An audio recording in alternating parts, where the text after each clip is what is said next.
It's good to be here. It's good to see you all. Let me first and foremost thank Lynette Beery and Nina Sassy in particular for all their kindness and help and a little bit of finagling during the organization of this. I'm grateful and humbled and honored to be here in front of an important group of folks like you all. I'd also like to thank the members of the Maternal Infant Strategy Group for their commitment and expertise. I'm a newcomer to that team and am really grateful to be part of it. I'm always happy to be around folks who are interested in how we care for mothers, babies, children, and families. So all in all, besides the fact that I'm watching you eat lunch while I'm not, I'm a pediatrician. We have to whine a little bit. I am just as happy as I can be.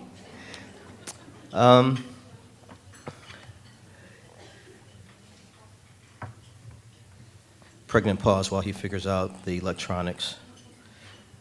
Am I pointing or am I advancing on a laptop? It is advancing, okay. Amazing that that actually works. Okay, so I have no conflicts of interest or disclosures. However, I do have one revelation. I am a pediatrician. I am not an obstetrician, gynecologist, nor an expert on maternal mortality. My talk, therefore, is going to focus primarily on infant mortality. However, another revelation, maternal and infant mortality are inextricably interconnected. Risk factors for babies, of course, are their mother's risk factors. Limited access to quality health care impacts both baby and mama. So if there are any potential haters out there, I am not intentionally ignoring mamas. So, does somebody have a seizure over there? Objectives here you can see for yourself. Going to discuss some of my lessons learned over the course of my career. You'll figure out shortly, for those of you who did not newly graduate from medical school in 1976 arithmetic, that I am old. Going to discuss the importance of collaboration and an integrated approach to maternal and infant mortality by clinical medicine, public health, community partners, and the community itself, importantly. Talk about a few initiatives if we get time, discuss the role of race and racism, and introduce the governor. Whoa, did he throw in race and racism? Oh, I guess he did. My real objectives, on the other hand, are to inspire and encourage. Not that the other objectives are not important, but particularly as a keynote speaker at lunchtime, I think the goal really is more to inspire you to get up and go running, screaming, out the door, charge, to tackle more problems and to be re-energized. There'll be a little bit of information here, but I suspect there won't be much in the way of surprises. To challenge you, perhaps be provocative, perhaps make you uncomfortable, and to be as supportive as I possibly can. So, this slide you've seen before. I'm not going to repeat the story of my dad, although I suspect a few of you got here after I told it, but the short version is that my dad, who could not practice in majority hospitals in Detroit, in one generation, his son was a president of one of those hospitals. And that is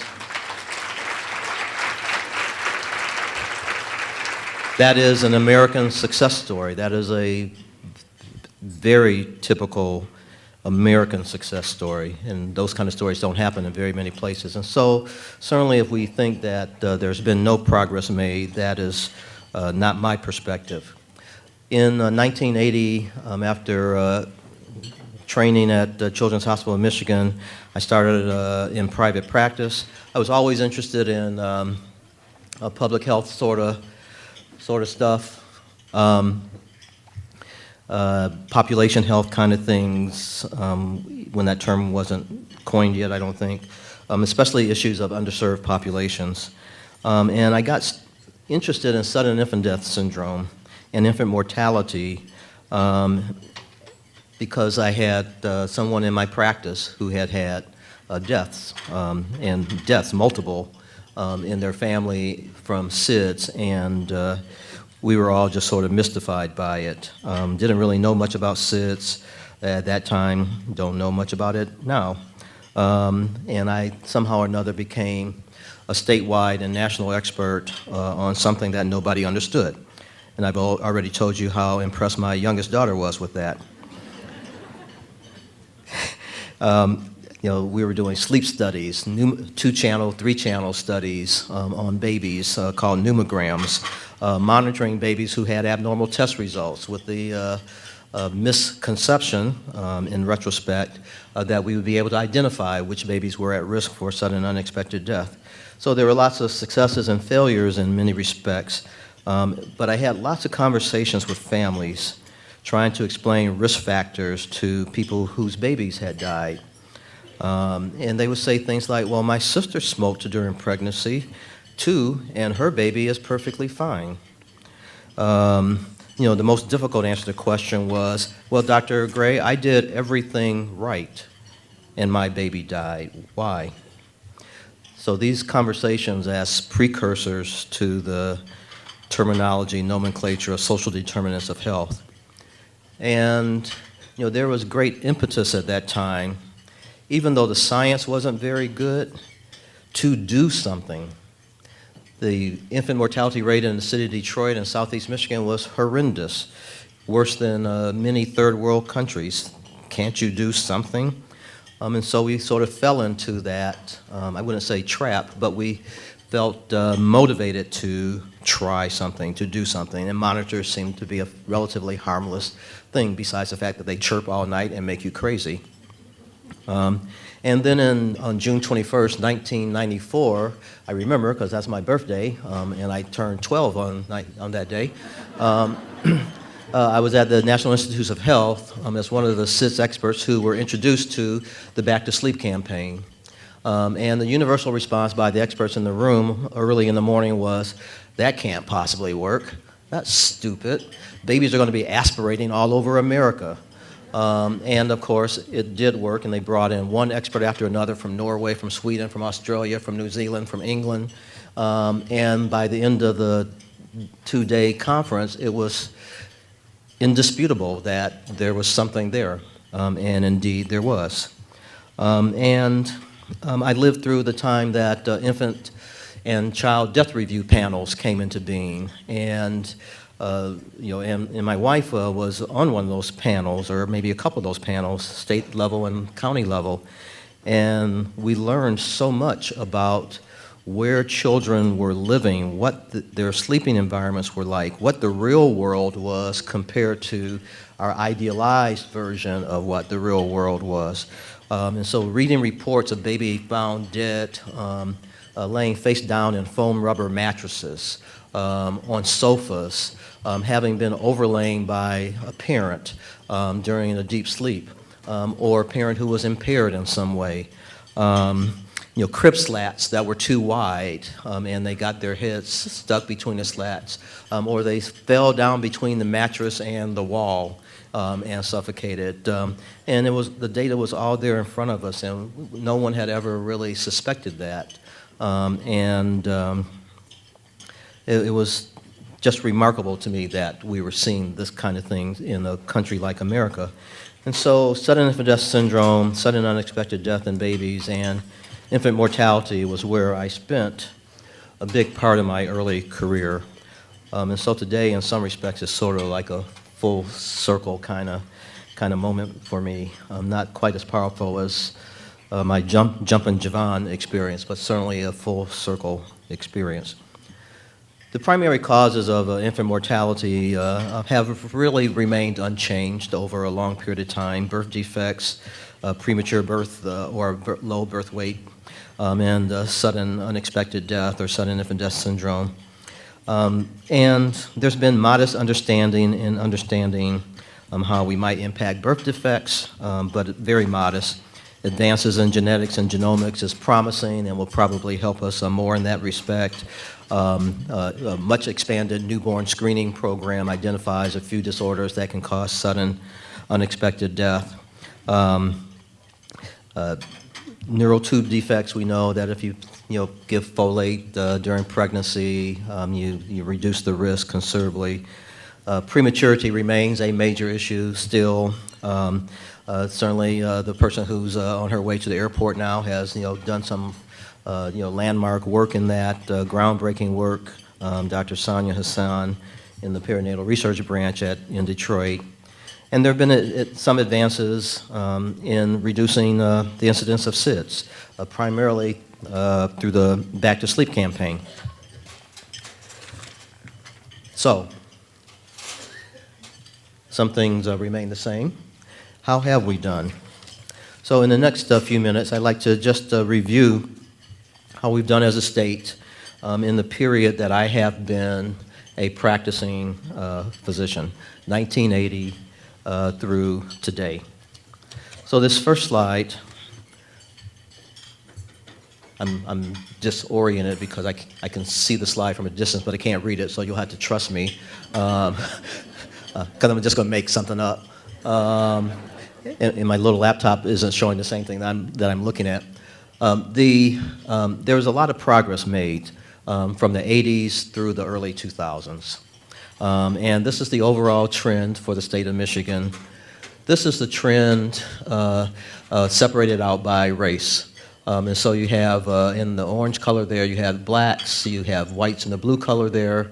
Why those aren't black or white, I don't know. But and then you have a ratio up top that shows the disparity. And so you can see that from 2.5 to 2 to 2.5 up to 3 times the death rate for black babies compared to white babies between 1980 and 2017.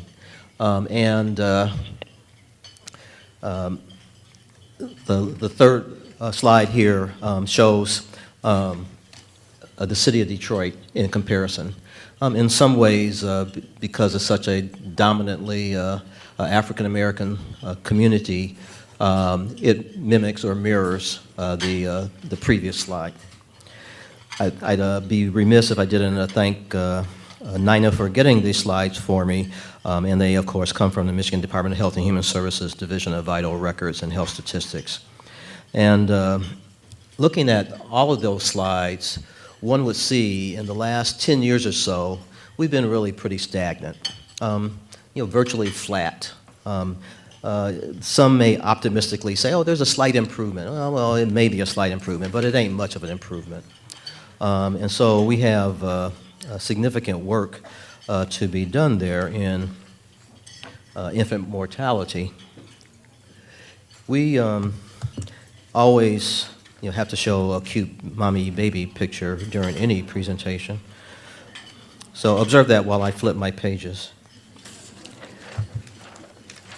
Prematurity is the most significant cause of infant mortality, and we have a couple of ways to demonstrate that. And this is, again, the time period is a little bit different for technical reasons, 1990 through 2017. And you see the trend line for preterm births. Again, not really doing a whole lot here. This one has been a really tough nut to crack. When you separate out for the races, again, you see in the gold the African American babies, and in the blue or light blue there, the white babies. And again, while the disparity is not as great, 2 to 2.5, it's still a significant disparity. And in 2017, I don't know if you can see it, but the rate is a 10.2%, which is above our national average or national rate of 9.93%. And so lots of work to be done in preterm births as well, which is, intuitively makes a lot of sense given that prematurity is one of the major causes of infant mortality. So, yes, we have made reasonably good progress, and it would be wrong to characterize it as anything but that over the last several decades. However, in the last 10 years or so, in spite of the efforts of many, and many sitting in this room, and myself included, the racial gap is basically unchanged. There's no denying that. There's no denying what the data shows us and tells us. Race is an issue. Why is that? Well,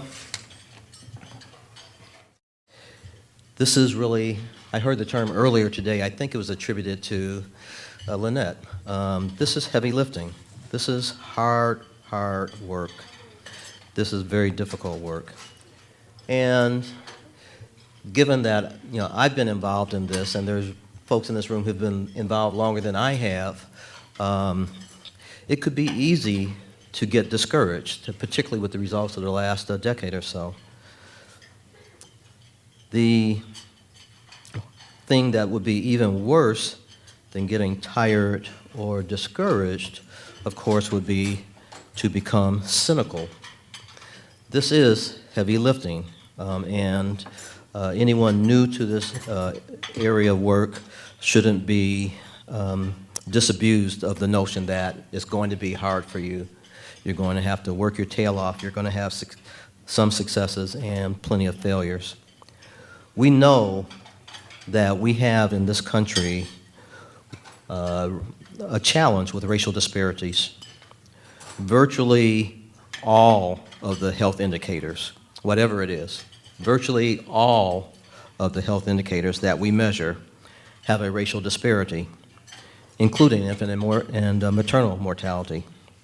We know that being black particularly increases the risk of infant death.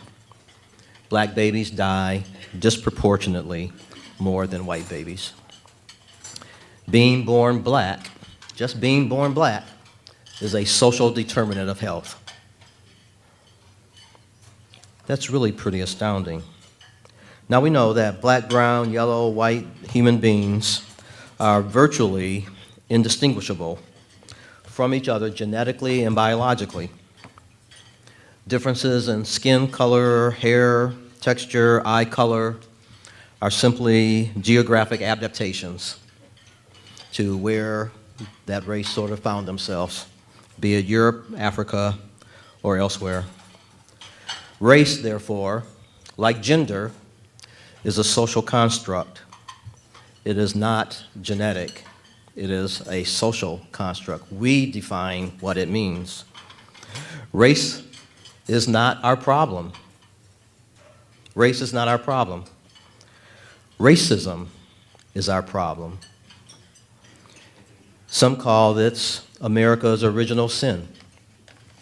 Well, America's been struggling mightily with her sin, and lots of progress certainly has been made.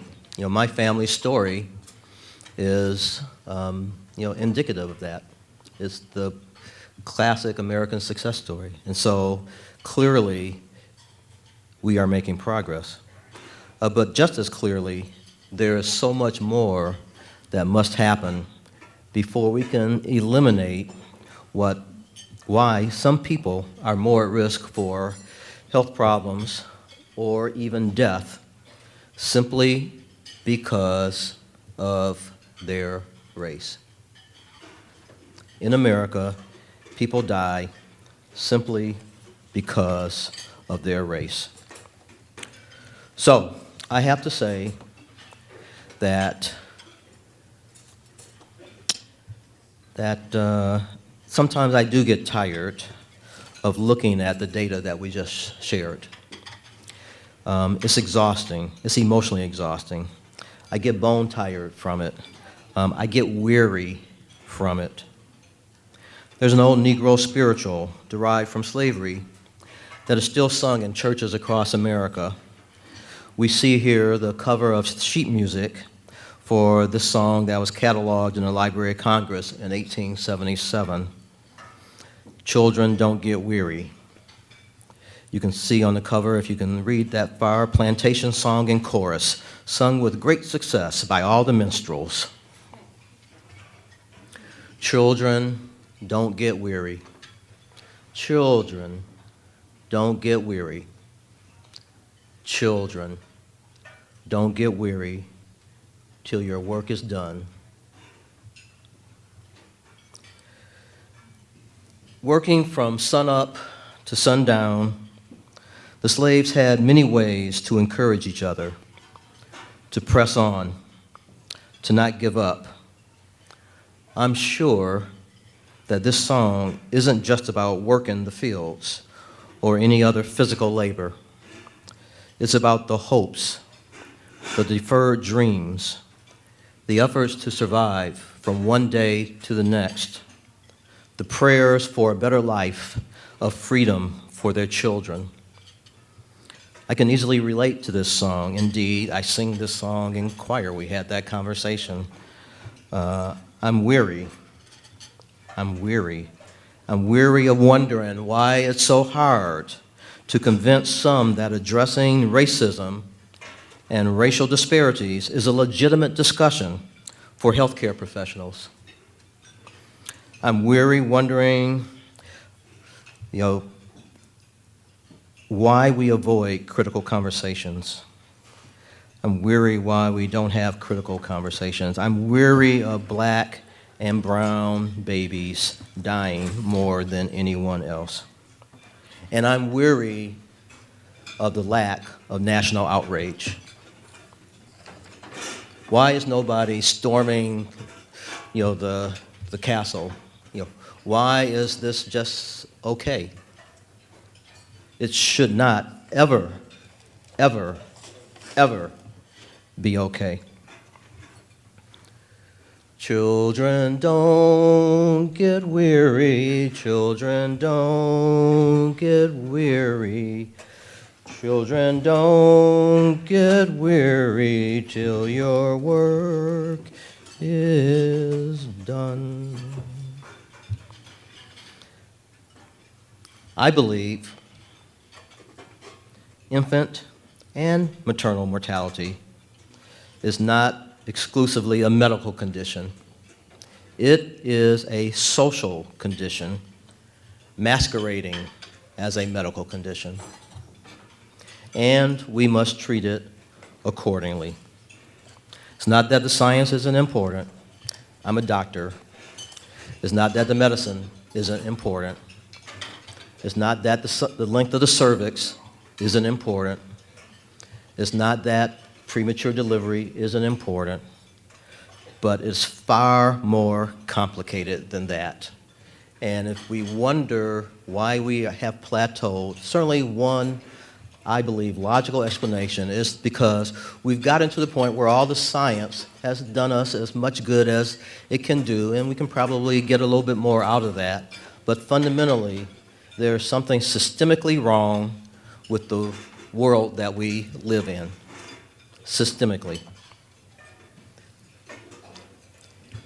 The comic and night show host, Jon Stewart, believe it or not, I'm quoting him, said that if racism is something you're sick and tired of hearing about, imagine how exhausting it must be living it every day. And James Baldwin, noted author, poet, intellectual, not everything that is faced can be changed, but nothing can be changed until it is faced. If we are afraid to have critical conversations as healthcare professionals whose lives are devoted to caring for other humans, if we're afraid to have those tough conversations about racism in the world that we live in, who is going to lead this conversation? It should be us. It is not a state responsibility. It's not government's responsibility. It is our collective responsibility. Mark Twain, another noted philosopher, said that denial is not just a river in Egypt. For those of you who are a little slow, I'll say it one more time. Denial is not just a river in Egypt. Denial is also not an acceptable response to a critical public health issue. Not acceptable. No matter how much we want to stick our heads in the sand and pretend that everything's okay, it is not. And we have work to do, all of us. Racism is an important issue. It's an important public health issue. It's an important social issue. I believe that many of the social determinants of health are primarily a product of racism. Not just a sort of incidental, they're primarily a product of racism. And this really is not about you as an individual. This is not about you personally. So the vast majority of us in this room gathered here today are good people trying to do their best to provide outstanding care to those they serve. I know that. I see that every day. I'm part of it. I recognize it. But what's clear to me as well is that poverty, access to health care, the quality of the health care you receive are all heavily influenced by racism, even in spite of the efforts of well-meaning, good people. So this is one of these conversations or discussions, or actually I guess it's a monologue, of, and you have to eat, and so you're forced to listen. So there's a difference between racism and, racism is systemic. Let's show the slide. So firstly, prejudice. Prejudice it occurs when you prejudge others based on their social group. Discrimination occurs when action is taken to back up that prejudice. For example, threats and violence, the Ku Klux Klan as an example. But racism is defined as a structure or system that is supported by institutional, legal, and social power. This comes from the book that Lynette shared with me, White Fragility, Why It's So Hard for White People to Talk About Racism, by Robin DiAngelo. Would encourage you to read it. Interesting, not too hard of a read, except that it makes you as uncomfortable as all get out. The quick response, and she talks about this in more detail, the quick response by many of us when confronted with a racism discussion is maybe to eat lunch really fast and get up and go to the bathroom, or to become defensive, or to get mad, or to just stop talking about it, or to make comments like, I don't have a racist bone in my body, slavery's been over for 150 years, I'm leaving, I'm not going to listen to that, and the infamous, some of my best friends are.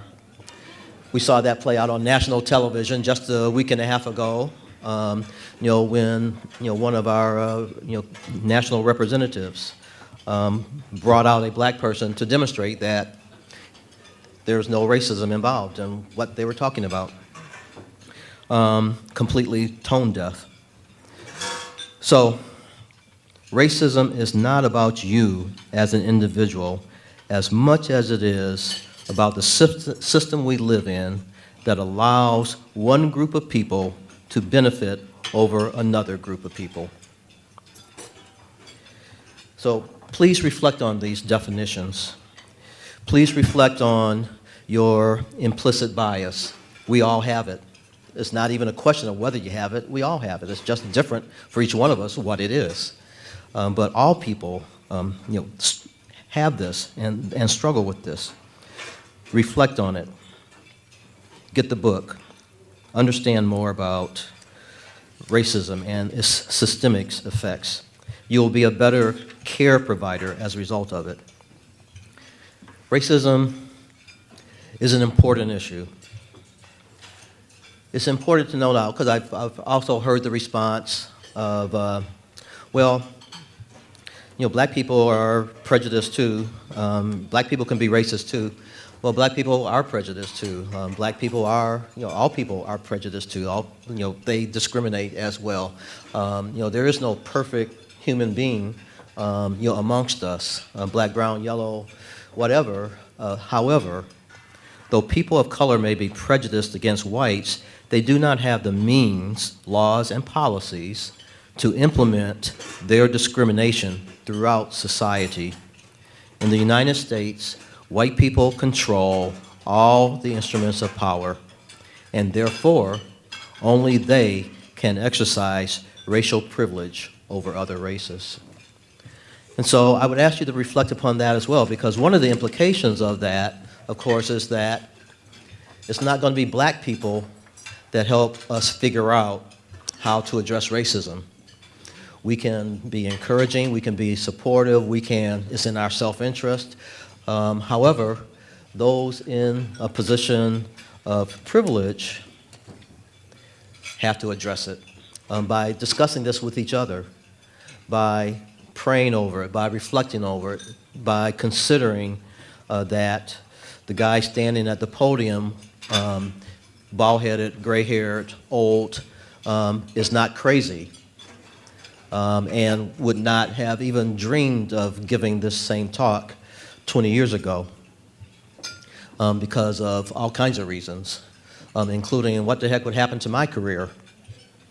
Well, now I'm old. And the one thing that I can assure you that I know is going to happen at the end of this talk is that my wife is going to say, if you say you're old one more time, I'm going to kill you. I can see it on her face. So, if racism is indeed this huge challenge to us and is a public health issue, a biomedical model is insufficient to deal with the core challenges of maternal and infant mortality. And again, don't get it twisted here. That does not mean that we don't work on the biomedical stuff.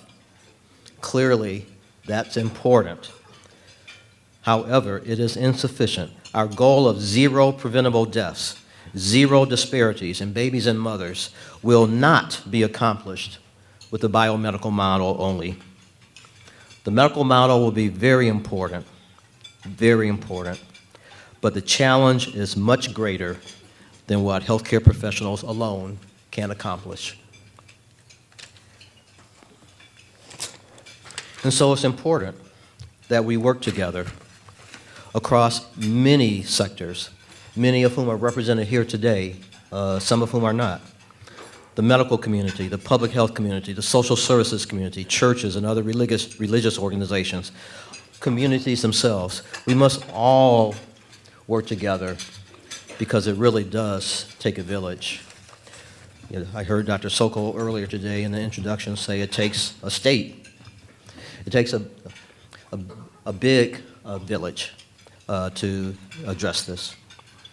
So we need each other. If you look at this slide, poverty, social isolation, restricted access to health care, hunger, food insecurity, literacy, stressful home environments, homelessness, implicit or unconscious bias, adverse childhood experiences. Which one of these things on this list are things that the healthcare delivery system is expert at? Which ones? These are some of the factors that we describe as social determinants of health, and probably the least informed people about these things are the healthcare delivery system. We tend to be, people who have had charmed backgrounds, middle-class backgrounds, upper-class backgrounds. We get into medical school, we get into nursing school, we do our thing.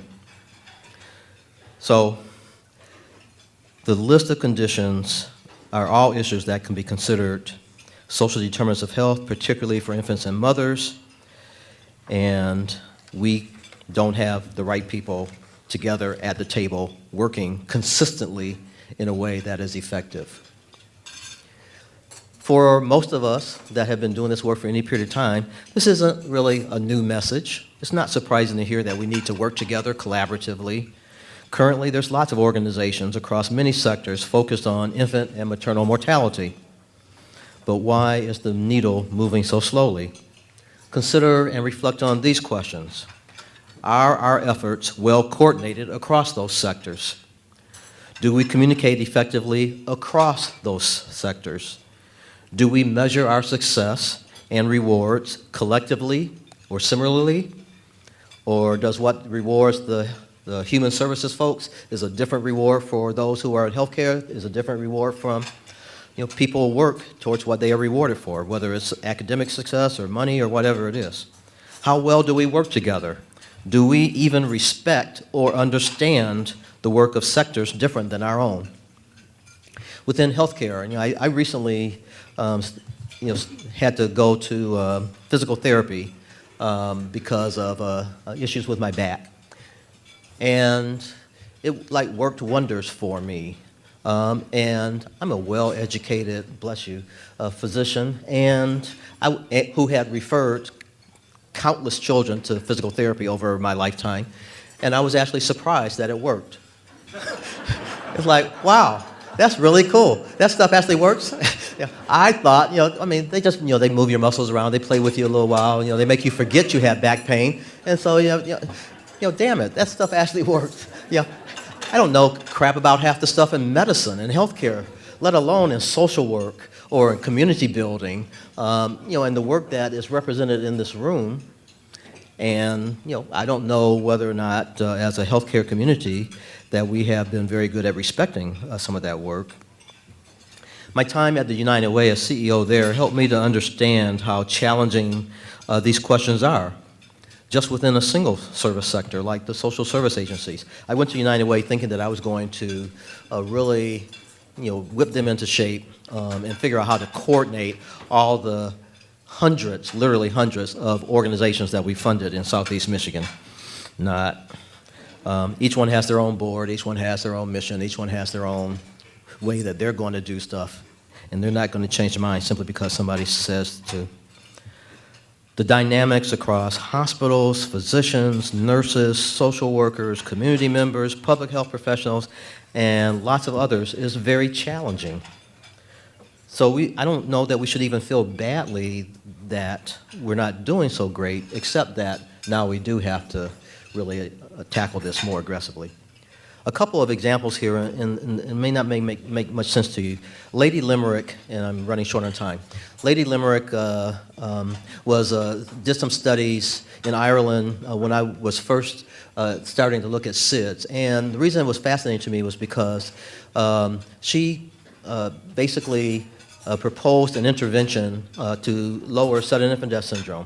And that was to send a visiting nurse to the house for the first 5 months, 6 months of life, and weigh the baby and measure the baby once a week for 6 months. And that's all she did. And talk to the family and whatever they wanted to talk about, she talked about it. No agenda other than that. And at the end of the time, the incidence of sudden infant death syndrome had decreased significantly. People touching other people makes a difference.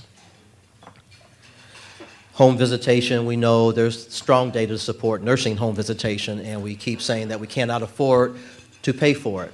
It's too expensive. We can't have health departments sending people out all over God's creation talking to people. It's a lot cheaper in the end run than what we are doing currently. Sister Friends, a program run at the Detroit Health Department, and a national program, indeed an international program now, of matching a older woman with a pregnant woman through pregnancy and first year of life. I'm sorry, I used the word old again. And I saw her giving me the side eye there. It is an intervention that provides social support. And while we may not be able to measure what it means, it can be an effective intervention. Make Your Date isn't just about putting progesterone on the cervix.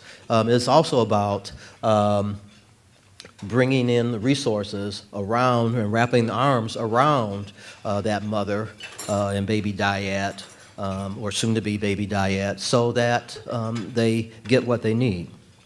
Regional perinatal quality collaboratives will be talked about later today, and my aim certainly as well. But there's all kinds of things that recognize in their very structure the importance of working together, but we just haven't quite figured it out yet how to make it really work and really be jazzed. Simply, and I'm not going to talk about this slide because there's a presentation on it later, so I'll just skip over it. But I am want to say that this maternal infant strategy group started a few years ago and aligns maternal and infant health professionals and goals across lots of stakeholders. And you can read it, but what I want to say about it is that I'm proud to be a member of this group, and I'm hopeful for a number of reasons. Besides the needed emphasis on healthcare access and interventions and programs like Make Your Date, there is a recognition of the need to address openly, honestly, and transparently health equity and disparities. I am hopeful because there's been a genuine effort to engage communities across the state. I know that the issues in Petoskey are going to be different than the issues in Detroit. I don't think racism is as big an issue in Petoskey as it is in Detroit, certainly, but every community has its issues, and you need to understand what they are and work with the data to make the right decisions for your community. I'm on the Skillman Foundation board, and we had a joint meeting, or a meeting with Darren Ford, who is the CEO of the Ford Foundation. And he talked about the difference between the work that foundations have done historically is considered charitable work, and the difference between that and the work that the Ford Foundation has now committed itself to, and that is justice. I don't care if you love me.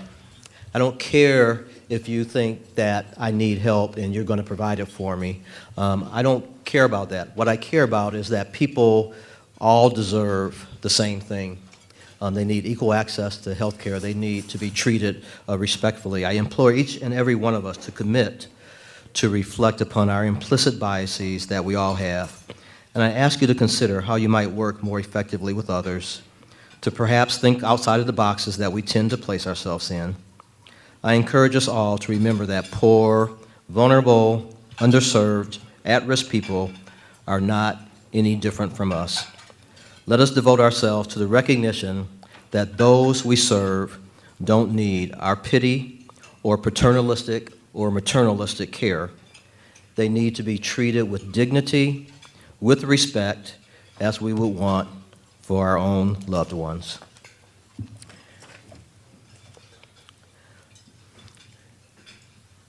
I was going to I have a little recording of Maya Angelou, and I'm not going to play it now because we have something, believe it or not, more important than Herman Gray. And that is,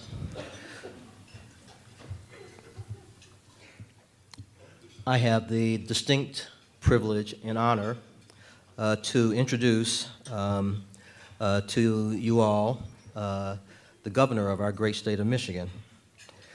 A lifelong Michigander, Governor Whitmer grew up in Grand Rapids and East Lansing as the daughter of a Frank Kelly Democrat and a Bill Milliken Republican. Those are pretty good genes. Her parents instilled in her and her siblings a strong work ethic and the strong belief, deep belief, that everyone is important. She started her first job at age 15 at Burlingame Lumber and later worked the line at the Royal Fork Buffet and stocked shelves at Target. After her time in Grand Rapids, Governor Whitmer attended Michigan State University and the MSU College of Law. After graduating, she stayed in the Lansing area where she spent her 14 years in the Michigan legislature on the front lines fighting for hardworking Michigan families. As Senate Democratic leader, Governor Whitmer worked across the aisle to expand health care coverage to more than 680,000 people through Healthy Michigan. Many of us in this room know just how powerful and transformative that was for this state.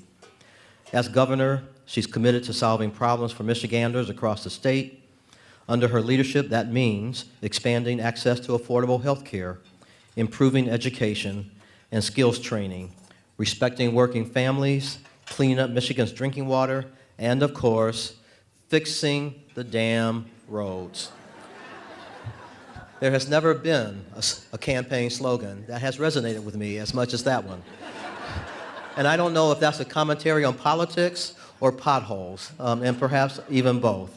But please join me in giving a warm Michigan welcome to Governor Gretchen Whitmer.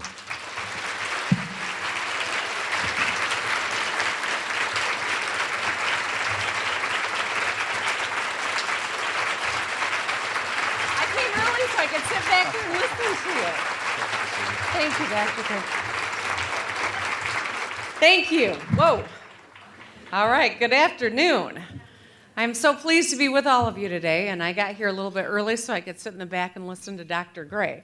And I know we could have listened to him quite a bit longer because the subject matter that he is an expert on is something that a lot of people in this room are passionate about. I know that people don't go into this line of work because you're going to be on the front page of the paper, because you're going to get the biggest paychecks.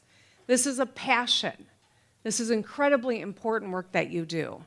You save lives. People who get the the headlines, they're not on the front lines like you are, and I want to thank you for the work that you do. This is an incredibly important thing that we all have to tackle together.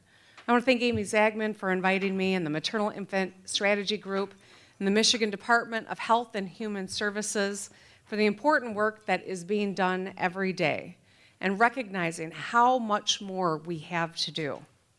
We've taken some important steps, to be sure, to improve access to health care.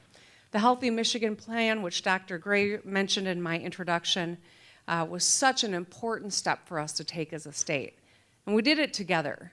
It wasn't one party or the other. It was us actually working together, showing that divided government doesn't have to look like Washington, D.C., right?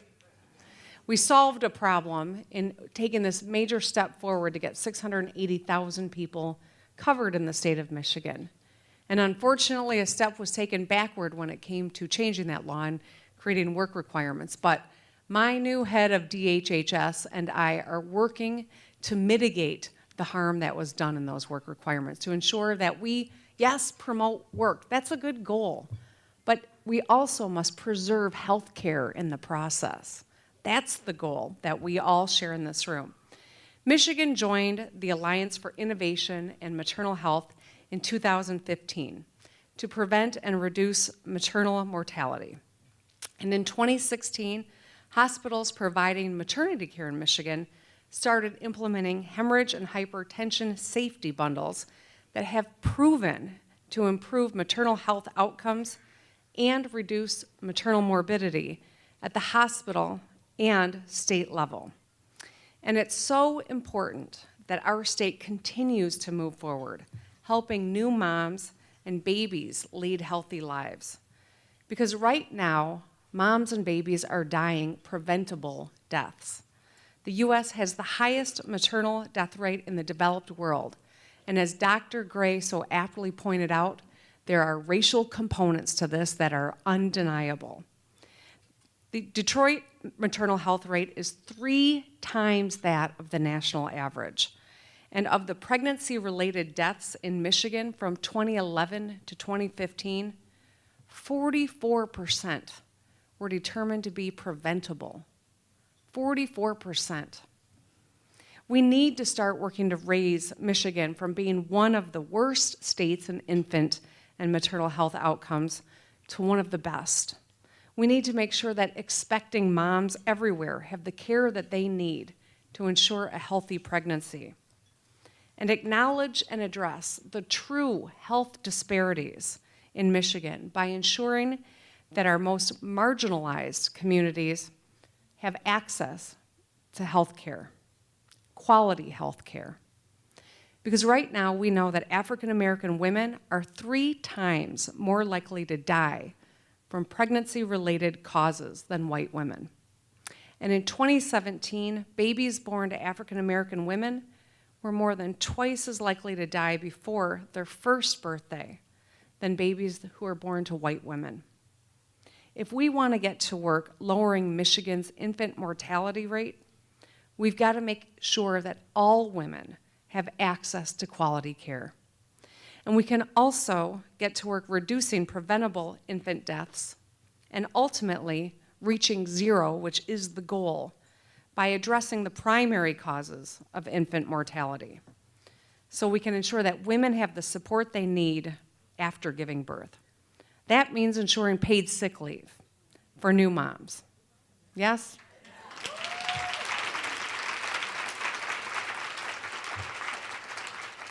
It also means making sure that new moms can get educated on things that are as pervasive like postpartum depression.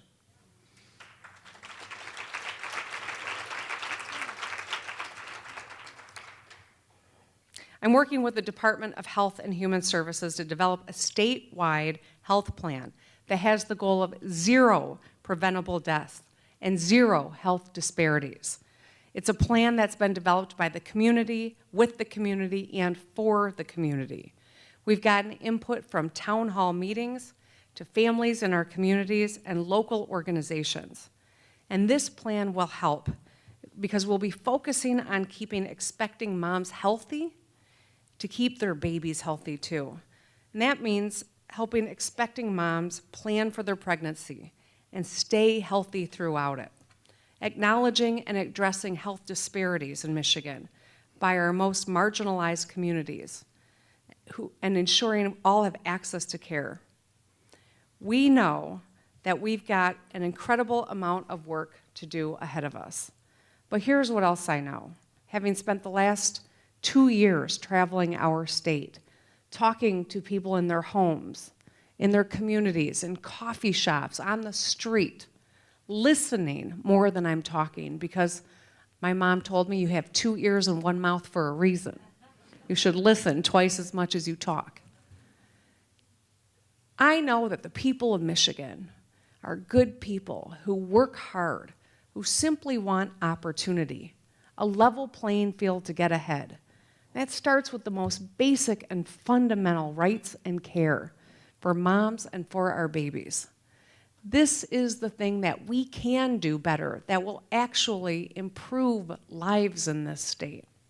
That is why the Department of Health and Human Services, this organization, we are working collaboratively to address these problems. Because I want to be able to say at the end of my 4 years in this term as governor that we've made a difference, that we've helped moms and kids across the state, that there are more of them because of the work we did to prevent deaths that were unnecessary. We are going to make a big difference in Michigan. It starts not just with fixing the damn roads, thank you, Dr. Gray,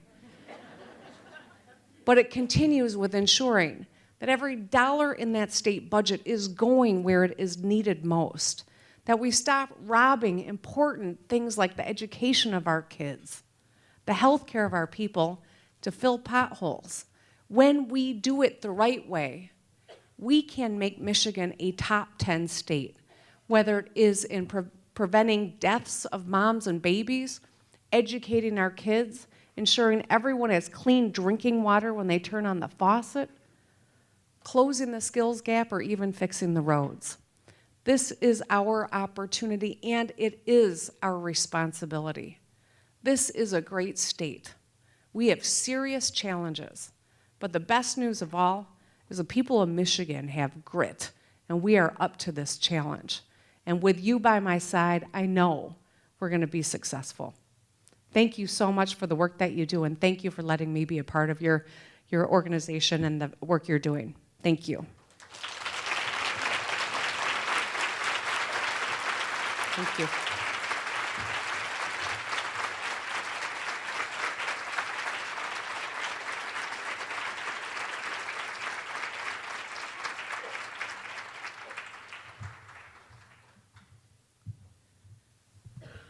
Thank you, Governor Whitmer. It's really great to have a leader that, even if you don't agree with her politics, to support the issues that are important to the people in this room, for women to have access to high-quality health care, to train the people of Michigan to be able to have more productive jobs and to live happier and more rewarding lives. And certainly it's folks like us who will work hand in hand with our governor and the department, in particularly, to improve the health outcomes of babies and their moms. So I think this is a first for Herman Gray in that I had my talk interrupted by a governor. I suppose the next opportunity will be a president or a prime minister. I'm not sure. I'm sort of hoping for Italy. Yeah, red wine and pasta are part of my favorite things. And if you just give me a moment, since we do have a couple minutes, I forgot and left all my stuffs in my chair.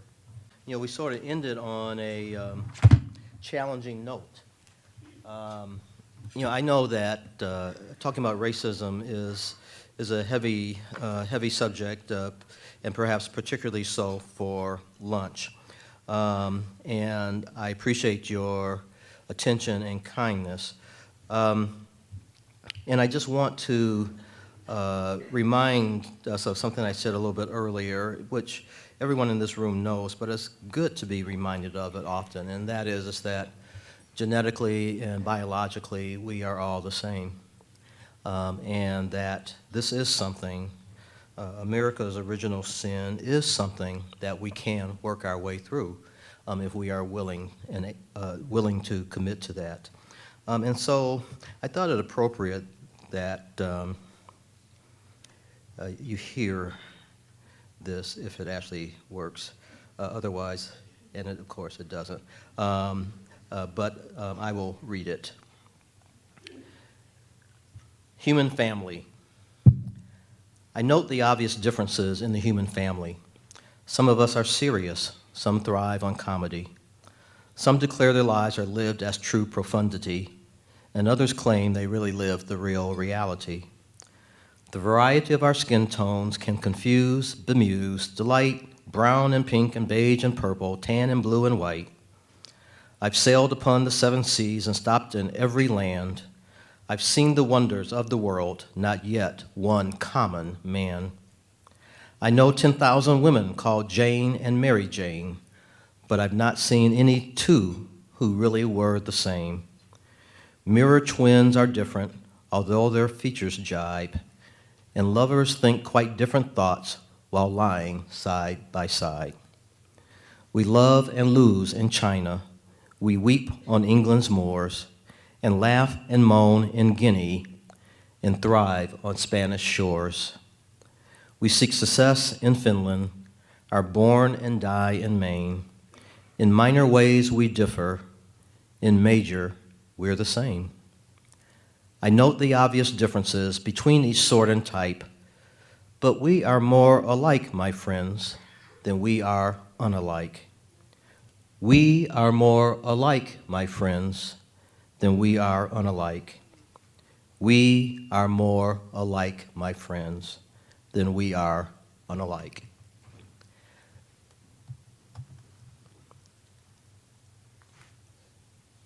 Together, we can create a better world for our mothers, our babies, and our families. So with that, go out and go get them. Thank you.